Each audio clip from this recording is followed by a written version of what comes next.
Have you ever felt something was off, but you couldn't explain why? A chill down your spine, a whisper in the back of your mind, telling you to turn around, to leave, to run. Some stories linger long after they end, because they make you question everything you thought you knew about the world. Tonight, I have a story that might just make you think twice before picking up a stranger, or even looking in your rearview mirror. I've been driving for Uber for about 3 years now. I usually prefer the late night shifts. The fares are better, the streets are quieter, and honestly, it's just easier. But if there's one thing I've learned, it's that the night has its own rules. This happened about 3 months ago on a cold, foggy night. I had just dropped off my last passenger when I pulled into a gas station to grab a quick snack before heading home.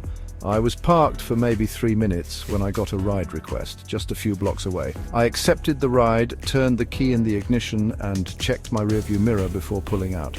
That's when I saw him. There was a man sitting in my back seat. My stomach dropped. I hadn't heard the door open. I hadn't even unlocked the car yet. He just sat there, completely still, as if he had been there the whole time. My throat went dry and my mind raced through possibilities. Had I left the door unlocked? Did I just not notice him getting in? Was this some kind of prank? Then he spoke. "You forgot to lock your doors." His voice was calm.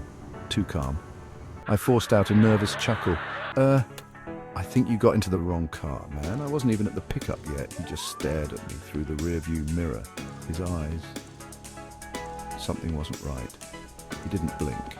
Didn't look away. Then in a voice that was barely above a whisper, he said, "I just need a ride. My gut told me to get out, to just open the door, step out and run into the gas station. But for some reason my hands stayed on the wheel. Against my better judgment, I asked, 'Where to?' He gave me an address about 10 minutes away, deep into a quiet suburban neighborhood. I started driving.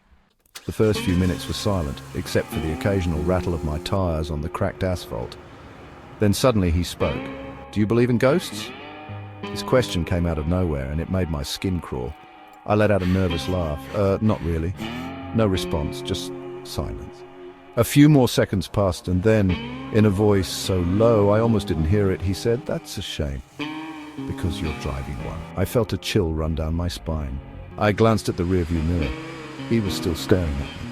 His lips curled into the faintest, most unsettling smile. My breath caught in my throat. I forced a chuckle, trying to shake off the growing unease in my chest. "Good one."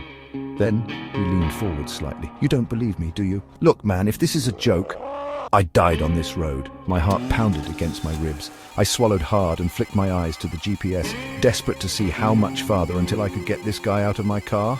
4 more minutes. I focused on the road, trying to ignore the cold sweat forming on the back of my neck. But then something changed. The air inside the car felt heavier, thick, suffocating. I could feel the temperature drop, and my breath came out in a visible mist. The hairs on my arms stood on end. I don't know what possessed me to do it, but I turned around, just for a second, just long enough to get a real look at him, and that's when I realized there was no one there.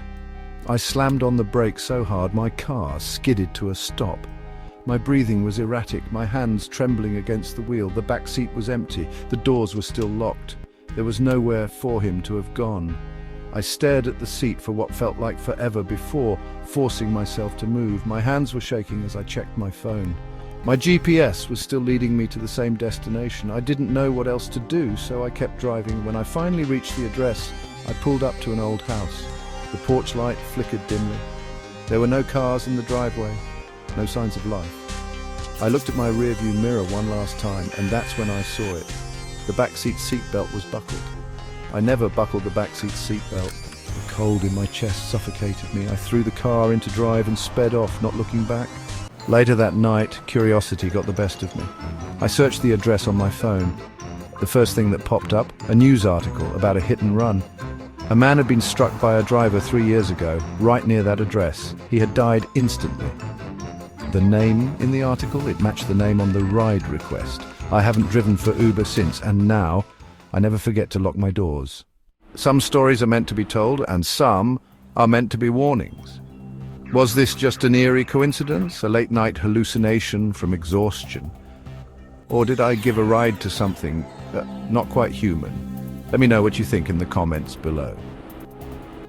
What would you have done? And if you enjoyed this story, don't forget to like, subscribe, and hit the bell icon for more eerie, mind-bending stories every week. Until next time, stay curious, stay cautious, and as always, elevate your life.